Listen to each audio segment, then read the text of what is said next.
Hi friends, मेरे DL classes में आप लोग का बहुत बहुत स्वागत करता हूं। तो फ्रेंड्स, आज है 8 जनवरी से जितने भी करंट अफेयर्स क्वेश्चन बनेंगे यहाँ से हम कवर करेंगे, जो आपके आने वाले एग्जाम के लिए बहुत ही ज़्यादा इंपॉर्टेंट होने वाला है। और बैक टू बैक बहुत सारे एग्जाम आने वाले हैं, इसलिए करंट अफेयर्स को ध्यान में रखिए और करंट अफेयर्स को रेगुलर तरफ से पढ़ सकते हैं, क्योंकि 7 से 8 क्वेश्चन आपके हर एग्जाम में देखने को मिलता है। चाहे कोई भी एग्जाम की तैयारी कर रहे होंगे, एसएससी, रेलवे, यूपीएससी, पीएससी, हर एग्जाम में, स्टेट का हो चाहे सेंट्रल गवर्नमेंट, सभी एग्जाम के लिए करंट अफेयर्स बहुत ही ज़्यादा इंपॉर्टेंट होता है। जो आपके सभी एग्जाम में 7 से 8 क्वेश्चन, 8 से 10 क्वेश्चन भी पूछ लिए जाते हैं, इसलिए करंट बहुत ही ज़्यादा इंपॉर्टेंट होता है। तो चलिए आज का सेशन स्टार्ट करते हैं। तो पहली बार मेरे चैनल में आए होंगे तो चैनल को सब्सक्राइब करके रख लीजिएगा, ताकि आप तक नोटिफिकेशन पहुँच पाए। तो चलिए स्टार्ट करते हैं आज का सेशन। तो हाल ही में केंद्र सरकार ने लद्दाख के विशिष्ट संस्कृति, भाषा और रोजगार के संरक्षण के लिए एक उच्चाधिकार समिति का गठन किया है। इस समिति में 17 सदस्य होंगे, जिसकी अध्यक्षता कौन करेंगे? तो नित्यानंद राय, आर के माथुर, सोरेन नागवाल या डी है इनमें से कोई नहीं। तो हाल ही में केंद्र सरकार ने जो लद्दाख के जो केंद्र शासित प्रदेश है लद्दाख, याद रखिएगा, और सबसे बड़ी मात्रा का है। तो लद्दाख के विशिष्ट उनकी यहाँ की लद्दाख की संस्कृति, भाषा और जो रोजगार के संरक्षण की एक अधिकार की एक समिति यहाँ पे गठन की है। जो समिति के गठन किया है उसमें लगभग इस समिति में 17 यहाँ पे सदस्य जो कि बनाया गया है, जिसकी अध्यक्षता यहाँ पे नित्यानंद राय को जिसका अध्यक्षता बनाया, जिसके अध्यक्ष इनको बनाया गया है। मतलब इस गठन के यहाँ पे इसके द्वारा चलाया जाएगा। तो इसका ए ऑप्शन सही हो जाएगा, नित्यानंद राय, याद रखिएगा। यहाँ पे लद्दाख की बात करें, लद्दाख के जो यहाँ के जो केंद्र शासित प्रदेश है, यहाँ का जो प्रशासक है लद्दाख के, एक राधा कृष्ण जो माथुर है यहाँ के प्रशासक हैं, याद रखिए। जो नित्यानंद राय है भाजपा के जाने माने नेता हैं, इनको लद्दाख के विशिष्ट संस्कृति और भाषा रोजगार के संरक्षण के लिए इनको चुना गया है अध्यक्ष, तो याद रखिएगा।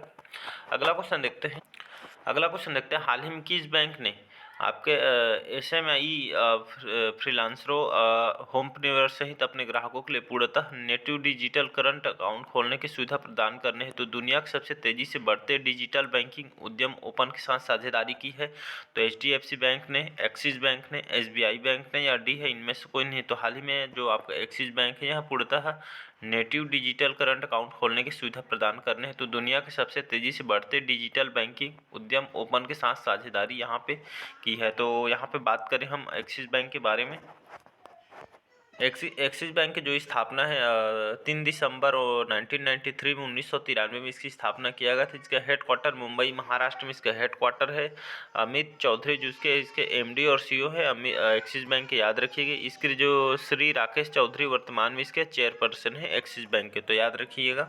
तो ग्राहकों के लिए पूर्णतः यहाँ पे डिजिटल यहाँ पे पूर्ण तरह जो एक्सिस बैंक है सब जो अकाउंट जो खोलने की जो क्रिया सभी को यहाँ पे डिजिटल करने वाली है एक्सिस बैंक पूर्णतः।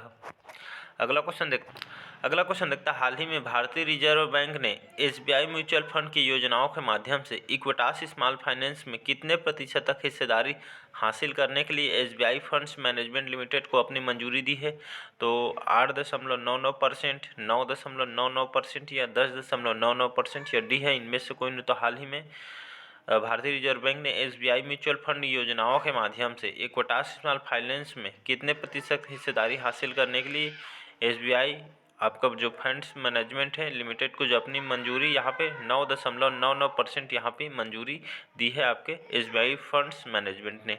इसका बी ऑप्शन याद रखिएगा। आरबीआई की यहाँ पे बात करें, आरबीआई बैंक का जो स्थापना है, रिजर्व बैंक ऑफ इंडिया कहा जाता है, इसकी स्थापना 1 अप्रैल 1935 में इसकी स्थापना किए थे। इसके जो गवर्नर है वर्तमान में शक्तिकांत दास जी वर्तमान में इसके गवर्नर है, तो याद रखिएगा।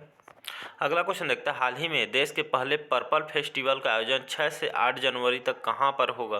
तो गोवा में, चंडीगढ़ में, दिल्ली में या डी है इनमें से कोई नहीं। तो हाल ही में जो आपका पर्पल जो फेस्टिवल है आपके गोवा राज्य में मनाया जाता है। पर्पल फेस्टिवल जो होता है आपका, इसका उद्देश्य जो दिव्यांग लोग होते हैं जो कि चलने फिरने में दिक्कत होता है या अपंग होते हैं, तो दिव्यांग लोगों के यहाँ पे जागरूक करना, एक समान महसूस कराने के, समाज में पूर्ण रूप से उनको एक समान रहने, उनको मतलब कोई भी एक समान जैसे आम लोग रहते हैं वैसे ही उन लोग भी यहाँ पे उन लोग के लिए इस फेस्टिवल का आयोजन करना होता है, जिसमें दिव्यांग लोगों को इस फेस्टिवल में जो कि बुलाया जाता है, उनको यहाँ पे पूर्ण रूप से जागरूक करने के लिए उनको एक समान पूर्ण रूप से दर्जा समाज में देने के लिए इसको इस रूप से सम्मानित करने के लिए इसमें गोवा राज्य अपना फेस्टिवल मनाया जाए। समाज में जो यहाँ पे होता है दुर्व्यवहार वगैरह, तो उसको यहाँ पे सम्मान देने के लिए तो समाज में पूर्ण रूप से सम्मिलित करने के लिए इस फेस्टिवल को मनाया जाता है। तो पर्पल फेस्टिवल याद रखिए गोवा राज्य में मनाया जाता है।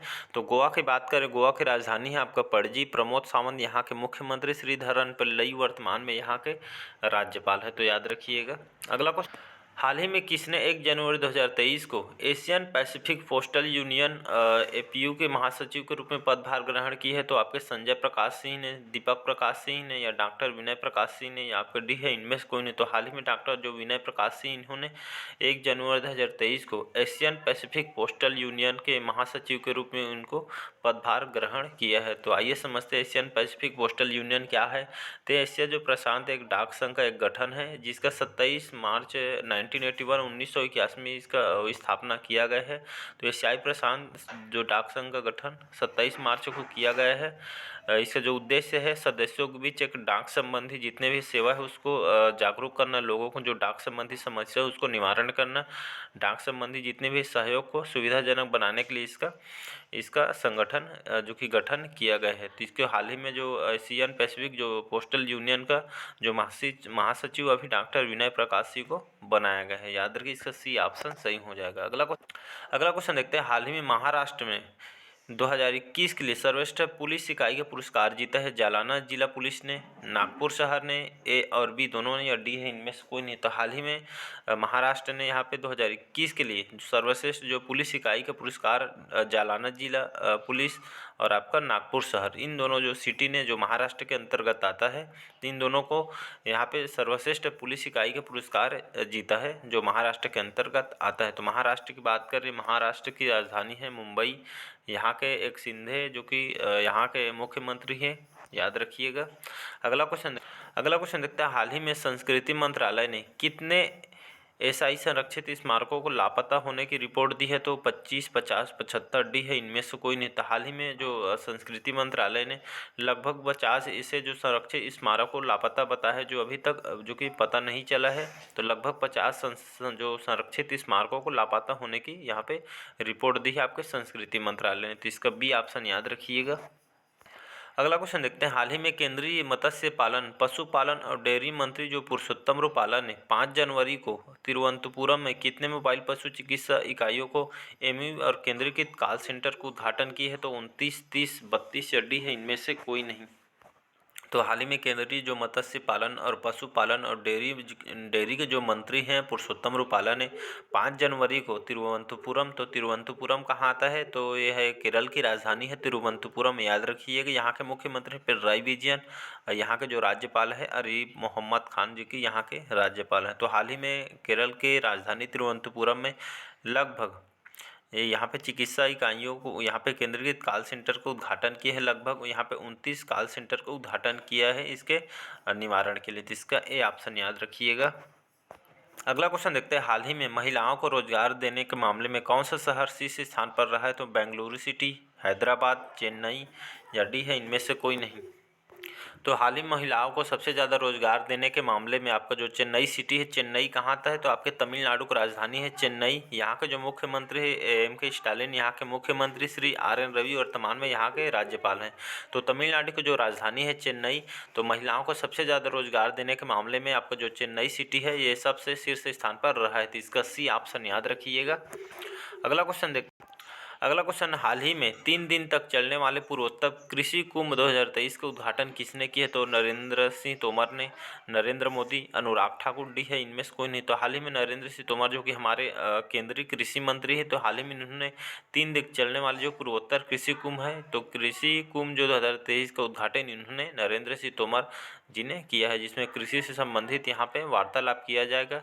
इसका मुख्य रूप से इसका उद्घाटन किया है। तो इसका ए ऑप्शन सही हो जाएगा, याद रखिएगा। तो इसमें कृषि से संबंधित जितने भी यहाँ पे हो पाएगा जो प्रॉब्लम आ रही है, उसमें यहाँ पे इसका निवारण करेंगे। तो इसका ए ऑप्शन याद रखिएगा। अगला क्वेश्चन, हाल ही में निक्केई एशिया की एक रिपोर्ट के मुताबिक भारत ने पिछले साल गाड़ियों की बिक्री में जापान को पीछे छोड़ दिया और दुनिया का कौन सा सबसे ऑटो बाजार बन गया है? तो पहला, दूसरा, तीसरा या डी है इनमें से कोई नहीं। तो हाल ही में जो निक्केई है एक ऑटोमोबाइल कंपनी है, तो निक्केई एशिया की एक रिपोर्ट के मुताबिक भारत ने पिछले साल गाड़ियों की बिक्री में जापान को पीछे छोड़ दिया है और दुनिया का जो कि सबसे बड़ा ऑटो बाजार आपका तीसरे स्थान पर आ गया है। तो निक्केई एक ऑटो बाजार कंपनी है, याद रखिएगा। यह रिपोर्ट के अनुसार भारत ने पिछले साल गाड़ियों की बिक्री में जापान को पीछे छोड़ा था, लेकिन दुनिया का जो कि सबसे ऑटो बाजार आपका तीसरे स्थान में निक्केई आ गए है, एशिया की एक रिपोर्ट में पता चला है। तो इसका सी ऑप्शन याद रखिएगा।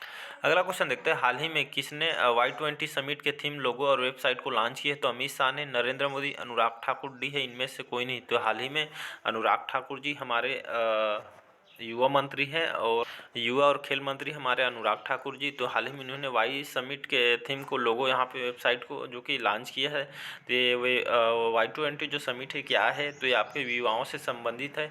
जिस Y20 जो समिट है इसमें जो कोई युवाओं को प्रोत्साहन किया जाएगा उनको आगे बढ़ाने के लिए। तो इस तरह जो अनुराग ठाकुर जी हमारे खेल मंत्री हैं और युवा मंत्री हैं, तो हाल ही में Y20 जो समिट है युवाओं को यहाँ पे बेस पे उनको लोगों को यहाँ पे वेबसाइट को लॉन्च किया है, जिसमें युवाओं को जो कि जागरूक किया जाएगा उनको यहाँ पे आगे बढ़ाने के लिए इस समिट को, इस वेबसाइट को लॉन्च की अनुराग ठाकुर जी ने। तो इसका सी ऑप्शन याद रखिएगा। अगला क्वेश्चन, हाल ही में जियानुका विवाली जो 58 के साल की उम्र में इनका निधन हो गया, पेशे से कौन थे? तो फुटबॉल खिलाड़ी, क्रिकेट खिलाड़ी, बास्केटबॉल खिलाड़ी या डी है इनमें से कोई नहीं।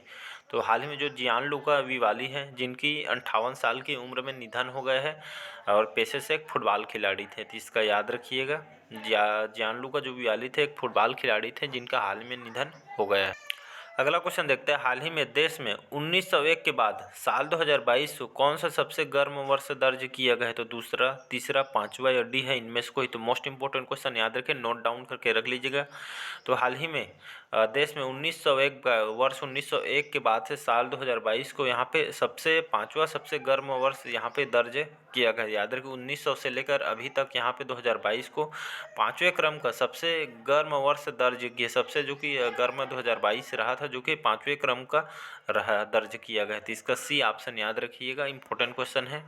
आज का लास्ट क्वेश्चन देखते हैं, हाल ही में कौन सा शहर पहली बार फार्मूला ई वर्ल्ड चैंपियनशिप रेस की मेजबानी करेगा? तो चेन्नई सिटी, हैदराबाद, बेंगलोर या डी है इनमें से कोई नहीं। हाल ही में जो आपका हैदराबाद सिटी है, तो हैदराबाद सिटी जो शहर है पहली बार फार्मूला ई वर्ल्ड चैंपियनशिप रेस की मेजबानी करेगा। तो आपका फार्मूला जो ई वर्ल्ड चैंपियनशिप एक कार रेसिंग है जिसमें अलग अलग देश के यहाँ पे इसमें भाग लेंगे कार रेसिंग में। तो इस बार जो पहली बार फार्मूला ई वर्ल्ड चैंपियनशिप रेस की जो मेजबानी आपका हैदराबाद सिटी करने जा रही है। तो याद रखिए कार रेसिंग है। तो आपका जो हैदराबाद है ये तेलंगाना की राजधानी हैदराबाद, याद रखिए तेलंगाना की राजधानी हैदराबाद। यहाँ के मुख्यमंत्री के चंद्रशेखर राव, तमिलसाई सुंदरराजन वर्तमान में यहाँ के राज्यपाल हैं। तो तेलंगाना की राजधानी हैदराबाद में इस शहर में पहली बार फार्मूला ई वर्ल्ड चैंपियनशिप रेस की मेजबानी करने जा रही है आपके हैदराबाद सिटी। याद रखिए कार रेसिंग है जो पहली बार जो कि हैदराबाद में इस चैंपियनशिप रेस की मेजबानी करेगी। तो आज के करंट अफेयर्स कैसे लगा कमेंट करके ज़रूर बताइएगा। पहले बार आए होंगे मेरे चैनल में तो चैनल को सब्सक्राइब करके रख लीजिएगा ताकि आप तक नोटिफिकेशन पहुंच पाए। तो चलिए बस आज के लिए इतना ही, थैंक यू।